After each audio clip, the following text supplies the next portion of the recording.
la verdad es que es un gusto compartir la sesión con Carlos, aunque lamentablemente ya me he disculpado con él, no va a ser un compartir más simbólico que real, porque yo en cuanto acabe mi exposición me voy a tener que ir, ¿no? Pero bueno, en todo caso es un placer. Yo creo que, bueno, el punto de partida de lo que yo voy a explicar es que estamos asistiendo, desde mi punto de vista, a un recorte histórico de derechos, ¿no?, en el Estado español, pero en general es un proceso extensible, ¿no?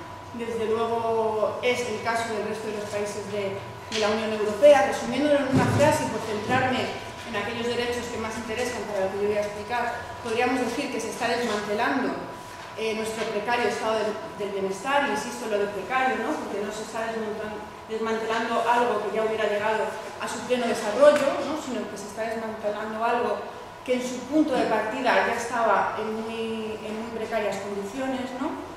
Y entonces, bueno, lo que yo voy a tratar de explicar es cómo la crisis, en particular en esta fase en la que nos encontramos ahora, la crisis de la deuda, se dice, en realidad se refieren a la crisis de la deuda pública, se está utilizando no solo como coartada, ¿no?, como discurso para legitimar y conseguir, de facto se está consiguiendo, ¿no?, que los grupos sociales que paguen el coste o los platos rotos de esta crisis no sean los grupos sociales ni que la generaron ni que la beneficiaron del periodo anterior, ¿no? Y entonces, como la crisis de la deuda está sirviendo, por un lado, eso como coartada, y a la vez es en sí misma el vehículo, ¿no?, el vehículo concreto, ese pago de la deuda pública, el vehículo concreto que se está utilizando para hacer efectivo este trasvase de factura, ¿no?, del que hablaba antes. La hipótesis que yo voy a mantener, ¿no?, y es el título que le he puesto a la exposición, igual suena un poco atrevida, pero voy a tratar de argumentarlo, es que la crisis de la deuda pública, tal y como nos la están contando, en realidad no es más que una especie de estafa, ¿no?, de gran estafa para conseguir precisamente eso, ¿no?, que la crisis la paguen los grupos sociales a quienes no les corresponde. Yo creo por eso que es importante entender cómo se gesta esta crisis y cómo se está gestionando, ¿no? Para hacerlo de la forma más clara posible y en realidad también para intentar no enrollarme mucho, lo que he hecho ha sido seleccionar seis preguntas básicas que yo creo que al hilo de sus respuestas podemos ir entendiendo o podemos ir desgranando los argumentos que yo manejo para mantener eso, ¿no? Que la crisis de la deuda no es más que una estafa para hacernos pagar una crisis que no nos corresponde. La primera pregunta va a ser esa, ¿no? Porque de repente, ¿no?, cuando parecía y cuando nos habían explicado que el origen de la crisis estaba en el ámbito financiero, que era más bien consecuencia de los excesos de agentes financieros privados, sobre todo bancos, ¿no? ¿Por qué, si la crisis inicia ahí, de repente nos encontramos como caído del cielo con una situación de gravísimas crisis fiscales, ¿no?, de crisis de deuda pública? Son los estados de repente los que tienen dificultades financieras, ¿no? ¿Cómo sucede eso? ¿Cómo se genera esa situación en la que de repente la deuda pública es el mayor problema, ¿no?, el problema más importante? En segundo lugar, vamos a ver, ante esta situación financiera crítica de los estados, cómo reaccionan los estados para conseguir el dinero extra que necesitan, ¿no? Sabemos que lo hacen recurriendo al endeudamiento, pero la pregunta entonces es ¿con quién se endeudan, ¿no?, en una situación de crisis? ¿Quiénes son los agentes que están en disposición de dar recursos al Estado para que se pueda endeudar? En tercer lugar, vamos a ver, ante esta situación, ¿no?, de endeudamiento excesivo o problemático de los estados, cuál es la estrategia que están siguiendo estos estados, ¿no? Y aquí me voy a centrar sobre todo en el caso de los estados europeos. ¿Qué estrategia propone la Unión Europea? Vamos a ver que es fundamentalmente en el Pacto del Euro, donde se concreta y se explicita más claramente esa estrategia, ¿no? Y también algunos ejemplos de cómo se va transponiendo esa respuesta, esa forma de gestionar la crisis a los distintos estados, ¿no? En cuarto lugar, ¿en qué se concreta la aplicación de esa estrategia? Todo eso ha empezado porque había un problema de deuda. Bien, la deuda, ¿quién la está pagando, ¿no? Poner en movimiento la estrategia prevista por sobre el Pacto del Euro, la estrategia de la Unión Europea, qué significa en términos de quién paga la deuda. En quinto lugar, ¿no?, aunque ya un poco a caballo, lanzando con la pregunta anterior, qué efectos económicos y sociales tiene esa estrategia. Y por último, si existen, si es factible que nos imaginemos, que intentemos imaginar otras posibilidades, ¿no?, otras salidas alternativas factibles a esta situación. Bien, bueno, pues empezando por la primera de las preguntas que lanzaba, ¿no?, ¿cómo es que de repente la deuda pública se convierte en el mayor problema que tenemos? Pues bueno, por empezar un poco constatando que efectivamente en los estados de la Unión Europea, aquí he seleccionado algunos que me parecían significativos, estos datos son para 2010, los datos oficiales de 2011 todavía no están disponibles, ¿no?, pero ver cómo efectivamente estados europeos importantes alcanzan niveles de endeudamiento muy elevados, ¿no? No solamente es el caso de Grecia, Portugal o Irlanda, ni siquiera es solo el caso de Italia o España, ¿no?, sino que incluso países como Francia o Alemania tienen unos niveles de deuda cercanos al 80% de su producción, del PIB, ¿no?, es decir, cercanos al 80% de lo que producen en un año. Como veis, el caso del Estado español es excepcional, ¿no?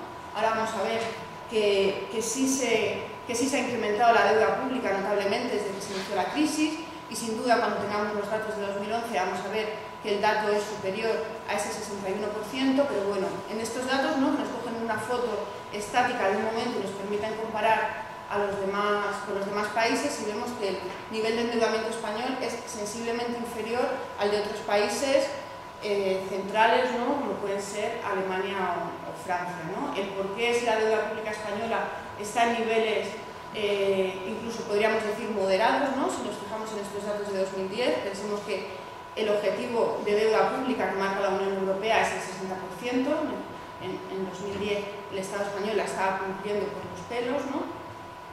La pregunta entonces sería, bueno, ¿por qué entonces la deuda pública está siendo tan castigada en los mercados? Lo podemos ver después en las intervenciones si queréis, pero bueno, en principio quedarnos con esta idea de que efectivamente cuando yo digo que la crisis de la deuda pública es una estafa, lo que estoy diciendo no es que no haya un problema, una situación problemática de deuda pública elevada, ¿no?, porque efectivamente sí la hay, ¿no? Bien, una vez constatado que ese problema existe, la pregunta es cómo hemos llegado a él, ¿no? Cómo de repente los estados se han encontrado con estos niveles de endeudamiento. Para entenderlo hay que prestar atención a dos frentes, ¿no? Por un lado hay que entender que estos niveles de endeudamiento o las dificultades financieras de los estados tienen un origen estructural, ¿no?, en particular en las últimas 3 décadas, y sin extenderme, pero como pieza dentro de lo que podríamos llamar el programa neoliberal, ¿no?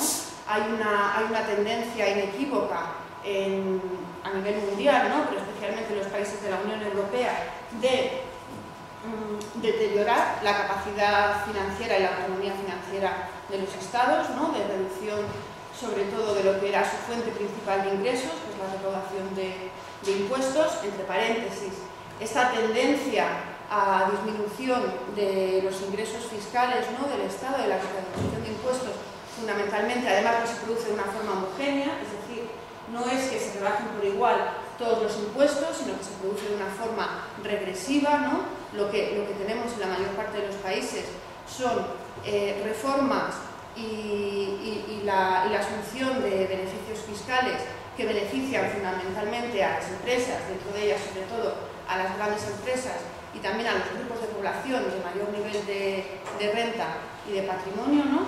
Pero bueno, entonces tenemos ese telón de fondo de 25-30 años de deterioro paulatino de lo que es la principal fuente de ingresos de los estados, ¿no? A esto tenemos que sumar no solo esa caída en la recaudación de impuestos, sino, bueno, pues también, sin extenderme, pero esa ampliación de lo que supone la economía sumergida, por tanto actividad económica que no cotiza, ¿no?, que no contribuye en forma de cotizaciones ni de impuestos, y la extensión del fraude fiscal, ¿no? Sobre este panorama podemos llamar de deterioro estructural de las cuentas públicas o de la capacidad financiera de los estados. Esta situación financiera empeora notablemente una vez que la crisis estalla, ¿no? Una vez que la crisis financiera primero y después económica aparece en el escenario económico mundial, las cuentas de los estados se resienten, ¿no? Por una parte hay una caída muy sensible de ingresos, ¿no?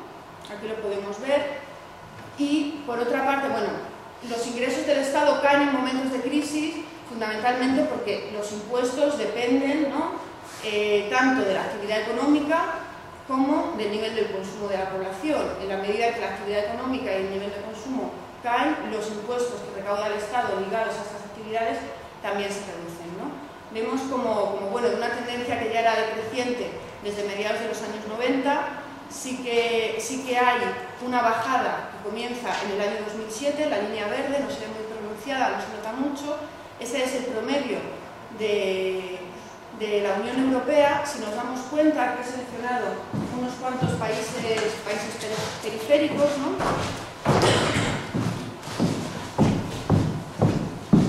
Y en ellos lo que vemos es que esta caída es todavía más pronunciada, ¿no?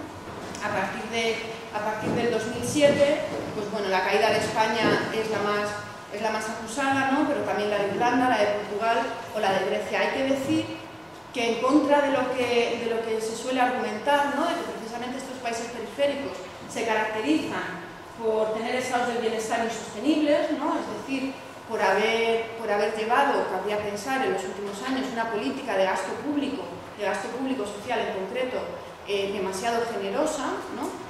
No es cierto. De hecho, estos países, por lo que se caracterizan, es por tener unos ratios de gasto público social sobre el PIB muy inferiores a los promedio de la zona euro, y sin embargo, lo que sí es una característica de estos países es precisamente eso, ¿no? Que son estados con mucha menos capacidad de recaudar impuestos, ¿no? De obtener ingresos fiscales que el promedio de la zona euro, ¿no? Bueno, entonces tenemos en esta situación de crisis los estados ven resentida su capacidad de obtener ingresos y por otro lado sus gastos se incrementan, ¿no? Y aquí cuando digo que sus gastos se incrementan tenemos que pensar en gastos de muy diferente naturaleza, ¿no? Por una parte, pues está claro que hay gastos pues, como las prestaciones económicas o como el subsidio de desempleo, que así podríamos decir, gastos razonables, ¿no? Gastos irremediablemente relacionados con el surgimiento de la crisis, y también hay gastos de otro tipo, como son las subvenciones a empresas o, muy en particular, ¿no? Porque de esto es de lo que vamos a hablar más a continuación y porque por cuantía es la más importante, todo lo que tiene que ver con los rescates bancarios, ¿no? Entonces, tanto por un tipo de gastos como por otro, el gasto de los estados se incrementa, ¿no? Eso, partiendo de una situación financiera que ya era precaria y ante unos ingresos que también, como consecuencia de la crisis, están cayendo, ¿no? Como resultado, lo que tenemos es que una situación financiera que ya era precaria, ¿no? Resultado de 30 años de neoliberalismo, por decirlo en una frase, a partir de 2007 se convierte en una situación verdaderamente crítica, ¿no? Y los estados europeos en particular entran en una situación de necesidad urgente de endeudamiento. Sí, bueno, aquí lo podemos ver, ¿no? Podemos ver cómo a partir del 2007, en los últimos 3 años que tengo en este gráfico, para 2011 todavía no tenemos datos, ¿no? Pero bueno, la línea discontinua es la media de la zona euro, y vemos como todos los países seleccionados, ¿no? Que vuelven a ser los países periféricos, registran un cambio de pendiente considerable a partir de ese año, ¿no? Bueno, aquí volvemos a ver lo excepcional del caso español, ¿no? Como la línea roja está sensiblemente por debajo de la línea punteada, y bueno, también llama la atención quizás lo abrupto del crecimiento de la deuda pública irlandesa, ¿no? Relacionada con que es un país que acomete rescates bancarios muy importantes, ¿no? De mayor magnitud incluso que el del resto de los países. Bien, bueno, entonces llegamos a 2007-2008, a esta situación en la que los estados ven como su situación financiera empeora y tienen una necesidad urgente de captar de alguna forma recursos adicionales, ¿no? ¿De dónde sacan los estados este dinero, ¿no? ¿A quién recurren para endeudarse y solucionar estos problemas financieros? Para contestar esto, nos tenemos que remontar un poco y tenemos que recordar qué estaba sucediendo durante esos años, ¿no? 2007-2008, en la economía mundial y en la economía europea en particular, ¿no? Estaban produciéndose crisis bancarias generalizadas, ¿no? Recordemos, bueno, sin extendernos mucho, ¿no? Pero sí que tenemos que tener en cuenta cómo fue una política muy permisiva con respecto al sector financiero en general y al sector bancario en particular durante los años previos, lo que permitió que los agentes financieros privados acometieran actividades extremadamente arriesgadas y también extremadamente rentables, ¿no? Por eso, en los años previos a la crisis, el sector financiero privado obtiene unos beneficios históricos, ¿no? Pero podemos considerar pues, que también, como consecuencia de ese riesgo extremadamente elevado que asumen, ¿no? Pues finalmente estalla la catástrofe, ¿no? Estalla en Estados Unidos a partir de las hipotecas subprime y las entidades financieras que están más relacionadas con ellas, pero inmediatamente después entidades europeas que también tenían importantes cantidades de activos tóxicos en sus carteras se ven afectados, ¿no? Entonces, así lo que tenemos es un sector bancario que, por así decir, se ha pasado asumiendo riesgos, obtuvo muchos beneficios durante un periodo bastante largo, ¿no? Durante 12 o 14 años los beneficios eran récord cada año y en un momento dado eso colapsa. Ante las múltiples quiebras bancarias, ¿no? Los gobiernos de la Unión Europea responden, si os acordáis, muy al principio de la crisis, una de las primeras intervenciones, intervienen con el objeto de salvar al sector bancario, ¿no? Esto se acomete, tenemos que tener en cuenta que se acomete de diversas maneras, ¿no? Son distintos los mecanismos mediante los que los estados acuden a salvar al sector bancario. Por un lado están los rescates directos, ¿no? Inyecciones directas de liquidez, es decir, dinero regalado, dinero público que se les da a los bancos para intentar solucionar su situación financiera, pero luego también hay una serie importante de fórmulas indirectas mediante las que se rescata a los bancos, ¿no? Pues, por ejemplo, mediante avales, ¿no? Que son cantidades de dinero que en principio no se tiene por qué hacer uso de ellas, pero en la medida que están avalando activos que se saben que son tóxicos y cuyo precio no es el que los bancos tienen en su balance, son avales que se hacen efectivos, ¿no? Y que sí que se convierten, por tanto, en dinero regalado, ¿no? Y por otra parte, pues la conocida política del Banco Central Europeo, ¿no? Incluso en los documentos técnicos de la Unión Europea se refieren a ella como la política de barra libre, ¿no? Y es esta operación que inicia inmediatamente el Banco Central Europeo. El Banco Central Europeo en sus estatutos tiene prohibido acudir al rescate de estados que tengan problemas financieros, ¿no? Pero sin embargo sí que está previsto que acuda al rescate del sistema bancario privado. Y para hacerlo lo que acomete es esta política de permitir crédito ilimitado, es decir, sin ninguna restricción cuantitativa. Los bancos europeos privados pueden acceder a todo el crédito que quieran por parte del Banco Central Europeo a unos tipos de interés subvencionados, ¿no? Unos tipos de interés muy bajitos, primero era el 1%, luego el 1,25%, el 1,5%, nunca han subido de ahí, unos tipos de interés que están sensiblemente por debajo del tipo de interés de mercado, ¿no? Bueno, para que nos hagamos una idea, si en el caso del Estado español hacemos un cálculo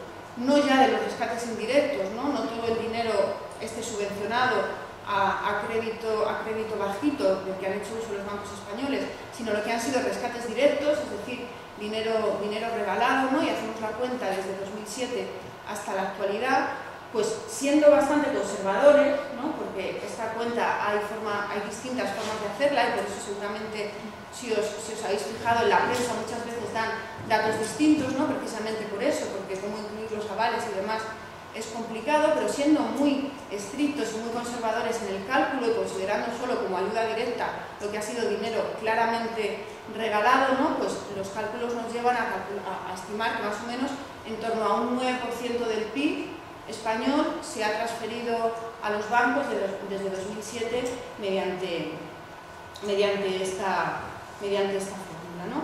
Hay que tener en cuenta que cuando veíamos que los estados a partir de 2007 tienen nuevas necesidades financieras y aumentan mucho sus gastos, en gran parte es este gasto destinado a salvar a los bancos lo que engrosa sus necesidades financieras y por tanto lo que está detrás de ese aumento de la deuda que veíamos en el gráfico, ¿no?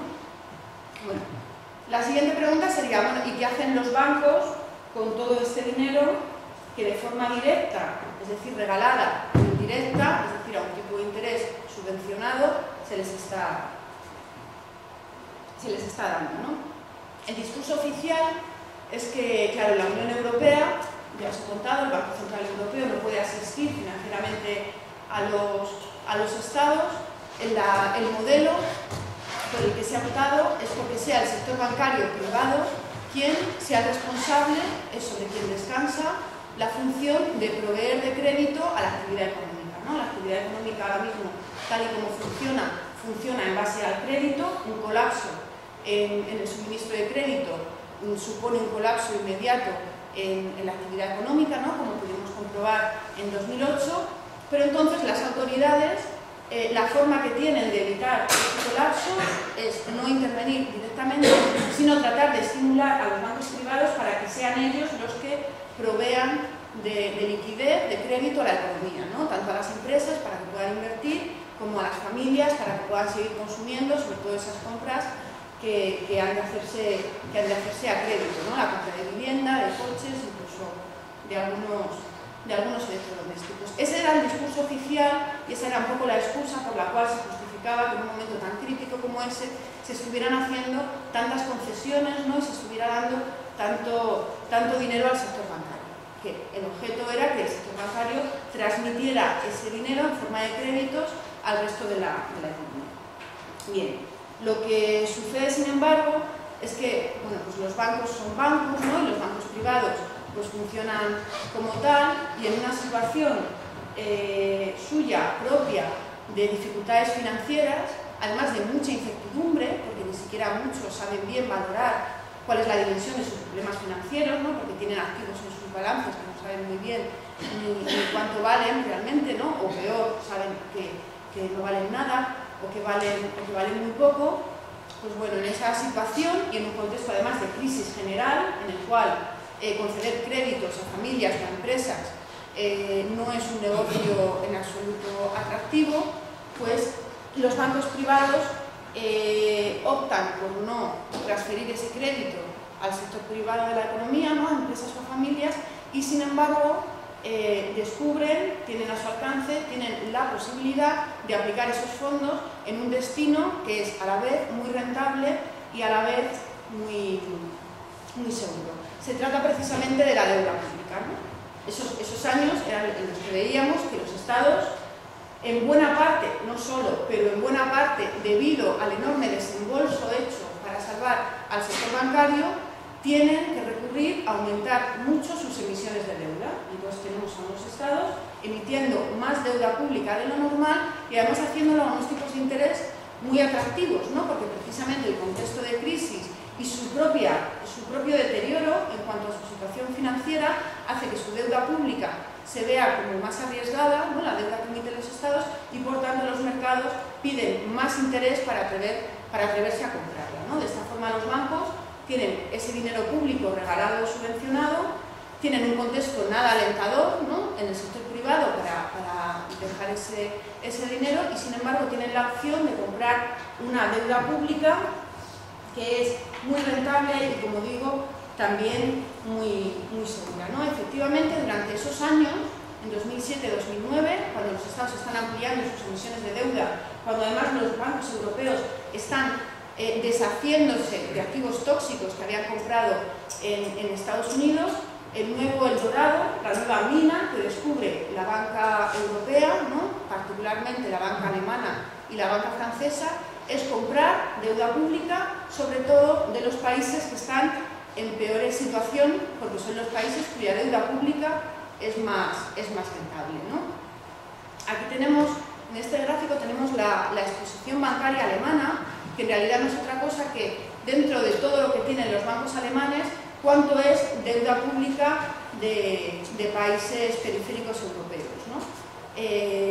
Cada línea de cada color lo que nos está marcando es cuánta deuda pública tiene la banca alemana de España, de Italia o de Portugal, ¿no? Como vemos precisamente desde 2007 durante 2007 y 2008 lo que se produce es un fenómeno bastante llamativo de aumento, ¿no? De crecimiento de estos niveles de exposición de la banca alemana con respecto a la deuda pública de los países periféricos, ¿no? Precisamente lo que refleja es el proceso que yo os estaba contando. En ese momento los bancos con todo ese dinero lo que hacen es que hacen compras masivas de deuda pública de estos países.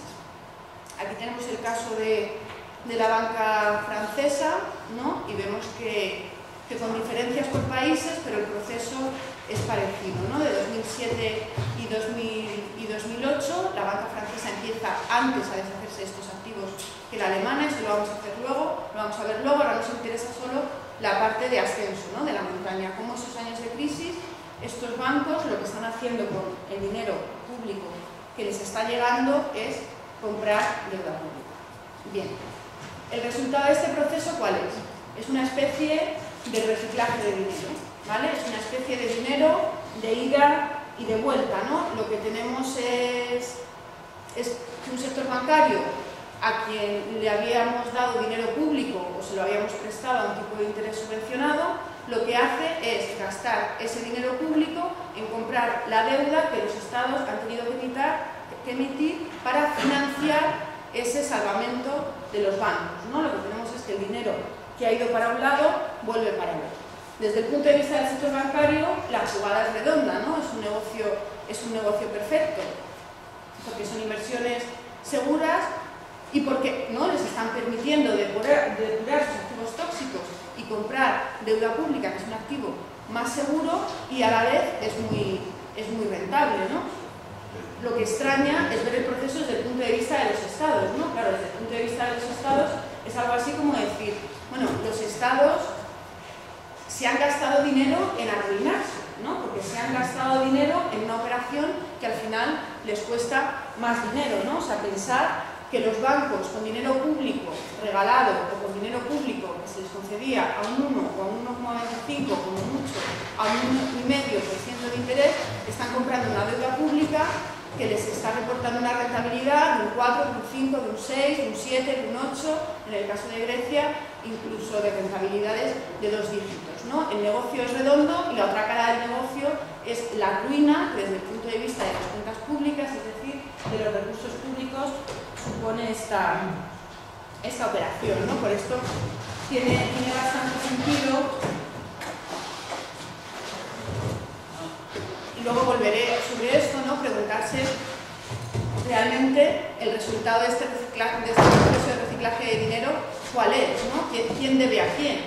O sea, como mínimo podríamos pensar que, bueno, que si los estados dieron dinero a los bancos y los bancos luego compraron la deuda pública que los estados tuvieron que emitir para hacer ese gasto, pues estamos en paz, ¿no? ¿Cómo puede ser que ahora los estados lo que estén es inmersos en una espiral de bola de nieve de una deuda pública que es más cara, ¿no? Y que precisa de nuevas emisiones de deuda pública para financiarse?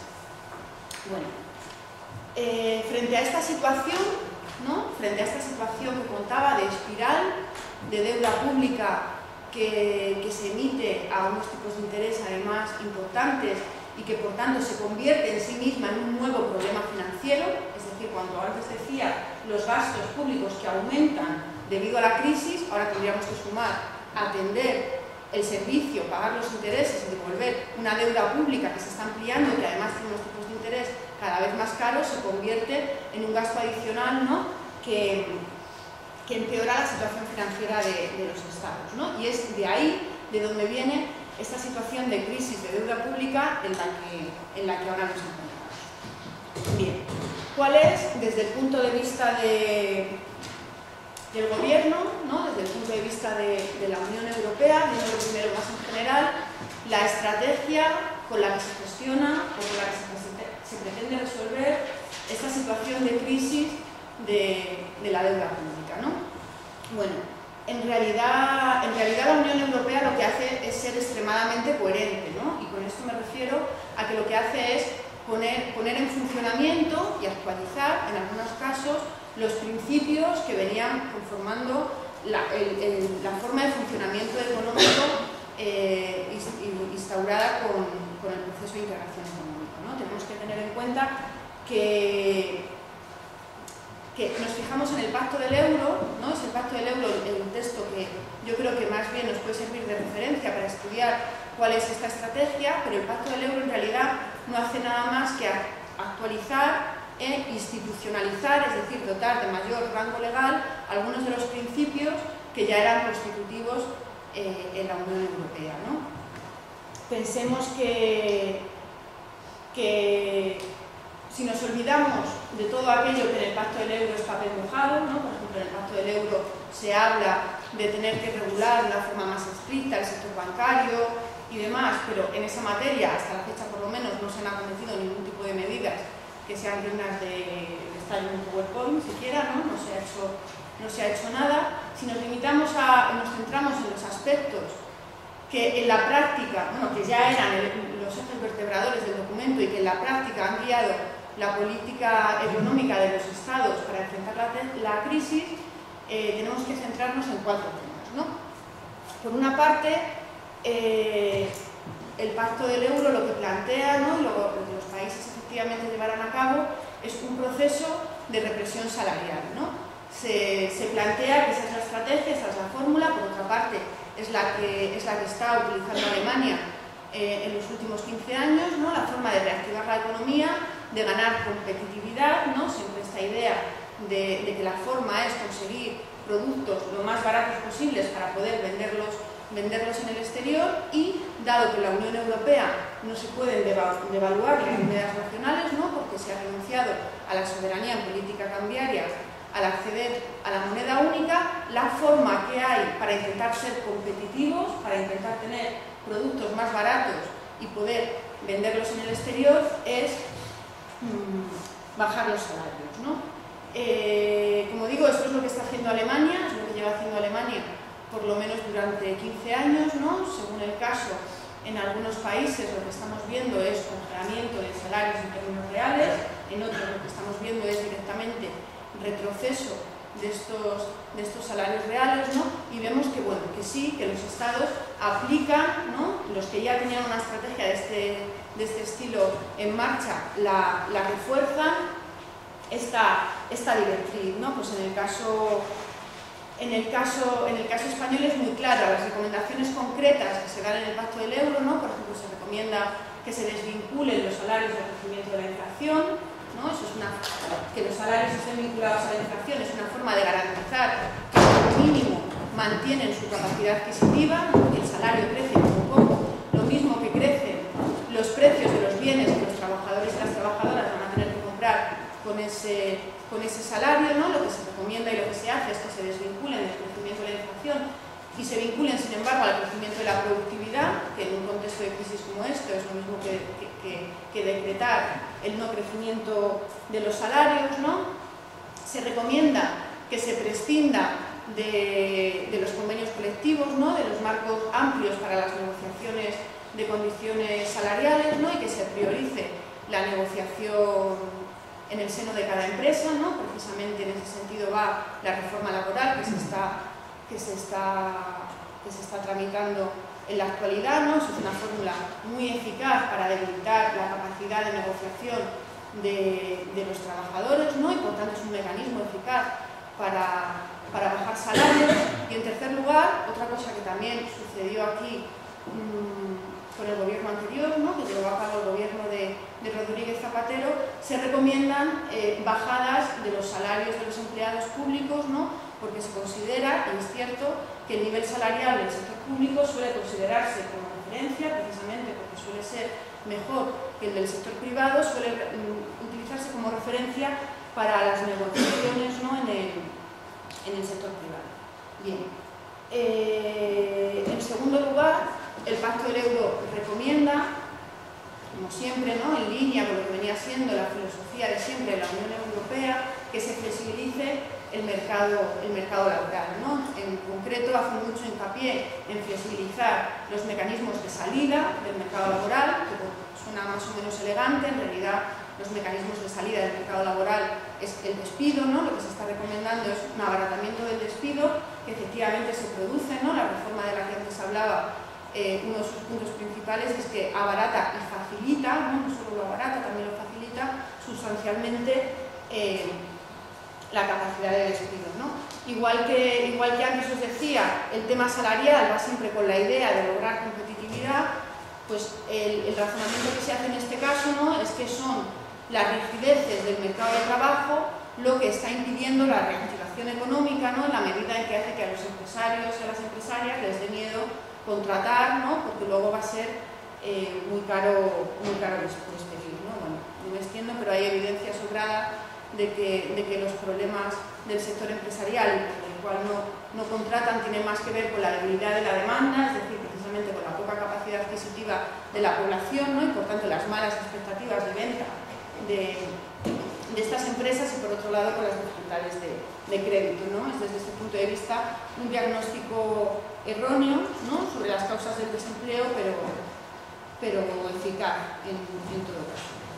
El tercer punto en el que se insiste es en la importancia de mantener la sostenibilidad de las finanzas públicas, es decir, que los estados ajusten sus desequilibrios fiscales, ¿no?, que se habían desacoplado como consecuencia de la crisis. Aquí se toman medidas muy importantes, ¿no?, porque restricciones, criterios que antes formaban parte de los tratados pasan a aumentar su rango legal, ¿no? El hecho de que se hagan vinculantes estos criterios de austeridad fiscal, ¿no? El caso de la reforma de la Constitución española a finales del verano pasado es un claro caso de esto, ¿no? Y en todo caso el Pacto del Euro recomienda de forma explícita reformas abiertamente antisociales, ¿no?, orientadas a recortar gasto público para solucionar esta situación de desequilibrio, y dentro del recorte de gasto público se centra en las partidas de gasto público social, ¿no? Se explicita la necesidad de recortes en sanidad, en educación, y muy especialmente se recomiendan reformas de los sistemas de pensiones, ¿no?, de los sistemas de pensiones de jubilación. La reforma que el año pasado aprobó el gobierno del PSOE, ¿no?, más o menos cuando se estaba terminando de perfilar este Pacto del Euro, va precisamente en esta dirección. Y por último, el Pacto del Euro prevé un mecanismo de urgencia, un mecanismo para asistir a aquellos países con una situación financiera grave, es decir, aquellos países que tengan probabilidades altas de incurrir en impago, aquellos países que no puedan hacer frente a los pagos de su deuda pública, ¿no? No puedan devolver el dinero que les han prestado o no puedan devolver sus intereses. Aquí lo que propone el Pacto del Euro y lo que se crea, ¿no?, es un fondo europeo que se llama Mecanismo de Equilibrio Europeo, el MEDE, que en realidad funciona de forma similar a como venían funcionando desde hace ya varias décadas los típicos créditos del FMI, ¿no? Es esta lógica de es un rescate o es una ayuda, se le llama, ¿no?, yo le pondría comillas. En realidad es un préstamo, es un nuevo préstamo, igual que lo son los del FMI, que está sujeto a una condicionalidad, es decir, que para que se haga efectivo, para que el país pueda utilizar el dinero, tiene que cumplir unas condiciones, y son unas condiciones que van siempre en la dirección de garantizar el ajuste, ¿no? En el fondo, lo que los países tienen que garantizar es que van a hacer todo lo posible para poder devolver la deuda, ¿no? No solo la deuda que ya tenían, sino esta nueva deuda que se está contrayendo por medio de los estados. Bien, Una vez que este mecanismo se pone en marcha, ¿no? Se pone en funcionamiento, ¿cuál es su resultado? ¿No? En términos de quién está pagando la deuda pública, esta deuda pública tan grande y tan cara que se está pagando, quién es, ¿no? De dónde están saliendo los recursos para hacer frente a esos pagos. Muy rápidamente, pero vamos a imaginarnos los tres escenarios posibles, ¿no? Que en realidad muchas veces se secuencian. Primero estás en uno, luego en otro y en ocasiones pasas al tercero, ¿no? El primer escenario es el primer escenario en condiciones en las que todo va bien, ¿no? Por así decir, en las que el Estado no tiene problemas y está atendiendo con normalidad sus pagos de deuda pública. Quien está financiando esa deuda pública son fundamentalmente aquellos contribuyentes, ¿no? Que más aportan con sus impuestos a los ingresos fiscales, ¿no? Precisamente en los países periféricos europeos, y en esto el Estado español no es una excepción, los sistemas fiscales son profundamente regresivos, ¿no? Pues para que nos hagamos una idea, el último dato que yo conozco, que es de 2010, no sé si era el 81 o el 82% de los impuestos que recauda el Estado provienen de rentas del trabajo, ¿vale?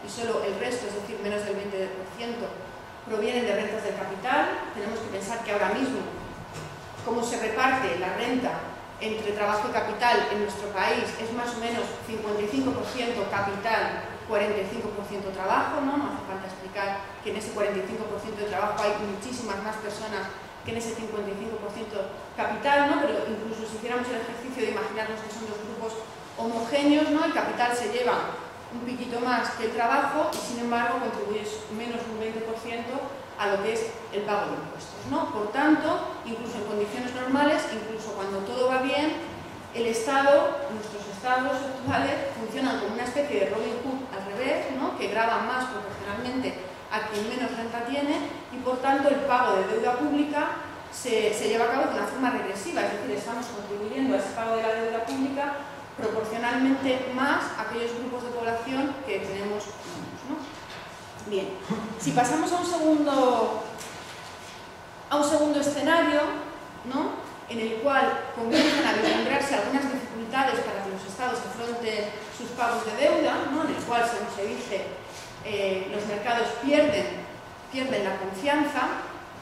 Lo que sucede es que el Estado, ya sea cierto o no, o sea, ya tenga o no dificultades objetivas para hacer pago a sus obligaciones financieras, lo que tiene que hacer es, además de, por supuesto, seguir atendiendo esas obligaciones financieras, ¿no? De una forma regresiva, es decir, haciéndolo descansar sobre todo en quien menos tiene que dar señales de que tiene los recursos y que si en algún momento no los tiene, va a hacer todo lo que haga falta para conseguir los recursos necesarios para atender sus pagos de deuda pública, ¿no? Esta situación es en la que nos encontramos aquí desde mayo del 2010, ¿no? Cuando Zapatero tuvo su reunión con los mercados y a su vuelta aplicó el primer gran paquete de ajuste, ¿no? Es cuando empiezan los recortes, es cuando se empieza a recortar de gasto público social, por un lado, para poder utilizar esos recursos para pagar deuda, pero también por otro lado, lo que decía, ¿no? Para lanzar las señales de que se está dispuesto a hacer todo lo que haga falta, ¿no? Con tal de garantizar que esos pagos se van a seguir produciendo. Si en el primer escenario lo que teníamos era una situación de socialización de la deuda, ¿no? Y de socialización de la pérdida, es decir, estamos pagando la deuda pública los que menos tenemos y los que no hemos contribuido a la crisis, etc. En el segundo escenario, esta socialización de pérdidas podemos decir que se agudiza, ¿no? Porque ya no está solo el mecanismo regresivo mediante el que el Estado recauda sus impuestos para pagar la deuda, sino el hecho de que todo este tipo de recortes perjudican, es decir, recaen con especial intensidad precisamente sobre los grupos de población más vulnerables desde un punto de vista económico, ¿no? El recorte en servicios públicos, el recorte en prestaciones económicas y sociales repercute más a la población que está en peores condiciones, ¿no? Por eso podemos decir que es una socialización de la deuda todavía más injusta, ¿no? Bien. ¿Y qué pasa cuando nos encontramos, cuando llegamos al tercer escenario, ¿no? El escenario en el que está Grecia, en el que ha estado Portugal y en el que ha estado Irlanda. Lo que pasa en esta situación es que ya la probabilidad de impago se percibe como evidente, ¿no? O como muy probable, y entonces se activa el denominado rescate, ¿no? Esto es importante que entendamos que no deberíamos llamarlo rescate, o si lo llamamos rescate tendríamos que entender a quién se está rescatando, ¿no? Lo que se hace es que se liberan fondos que se le dan a los estados, pero los estados ni siquiera disponen de ellos, ¿no? Se les da para que automáticamente satisfagan sus obligaciones financieras con los acreedores de deuda pública. Fundamentalmente quien tiene esa deuda pública son bancos, ¿no? Sobre todo en el caso de estos países, bancos alemanes y bancos franceses, ¿no? Y son ellos los que están en dificultades financieras graves o estarían en dificultades financieras graves en el caso de que los estados interrumpieran sus pagos de deuda, ¿no? Hay que tener en cuenta eso, que es un rescate al sector bancario, ¿no? No es un rescate a los estados, y además que es un crédito, es decir, que es un dinero que se le da a los estados para que inmediatamente lo embolsen a los bancos, pero que a los estados les está generando nueva deuda, ¿vale? Está generando nueva deuda y por eso podemos decir que esta vía sale todavía más cara y no hace más que alimentar la espiral de endeudamiento público, ¿no? Y entonces, en ese sentido, supone un proceso de socialización de deudas agudo y además pues podemos decir que no tiene fin, ¿no? Que se retroalimenta a sí mismo. Bien. ¿Qué efectos económicos y sociales, ¿no? Aunque ya los he ido un poco apuntando al hilo de la exposición, qué efectos económicos y sociales tiene esta fórmula para gestionar, como se está gestionando, la crisis de deuda pública, ¿no? Bueno, lo primero, evidente, es la conclusión de lo que estaba explicando antes, ¿no? En cualquiera de los tres escenarios, con más intensidad, según vamos avanzando a lo largo de ellos, se produce un fenomenal proceso de socialización de deudas, que en realidad no es más que una forma de socializar las pérdidas de la crisis, ¿no? Lo que decía antes, en realidad se presta a los estados en la medida en que ellos son los que se endeudan, pero se presta con el objetivo de que se lo devuelvan a los bancos, y de esa forma podemos decir que a quien se está rescatando es a los bancos y no a los estados, ¿no? Esto es importante porque cuando yo comenzaba diciendo que en realidad lo de la crisis de la deuda pública es un poco una estafa, en buena medida es por esto, ¿no? Por lo que lo digo. En realidad, quienes tienen los problemas financieros graves o más graves son los bancos. En particular son los bancos que más deuda pública han comprado, ¿no? Y los rescates, de hecho, van dirigidos a salvarlos a ellos, ¿no? Aquí he puesto varios gráficos, es la cotización bursátil de los principales bancos europeos. De lo que se trata sobre todo es de que veamos cómo no solo hay indicadores de deterioro en los sectores fiscales, ¿no? Sino que, aunque apenas se está hablando de ello, la situación bancaria en la zona euro en particular, y en Alemania y en Francia especialmente, es muy crítica, ¿no? O sea, son los sectores bancarios, el sector bancario, son los bancos los que tienen graves problemas financieros y los que verdaderamente se verían en un aprieto, ¿no? Si la deuda pública no se devuelve, ¿no? Aquí vemos el caso, el anterior también era francés, aquí vemos el caso de otro banco francés, ¿no? Vemos cómo su cotización alcanza mínimos históricos. Este es el principal banco alemán, este es otro, y aquí tenemos al Banco Santander, ¿no? Que también está apalancado, también tiene su cartera fuertemente comprometida con deuda pública española y portuguesa. Y efectivamente vemos que este es el mismo gráfico que os ponía antes, que una vez que a partir de 2008 los rescates se ponen en marcha, esos rescates lo que están sirviendo es para que los bancos europeos que habían comprado tanto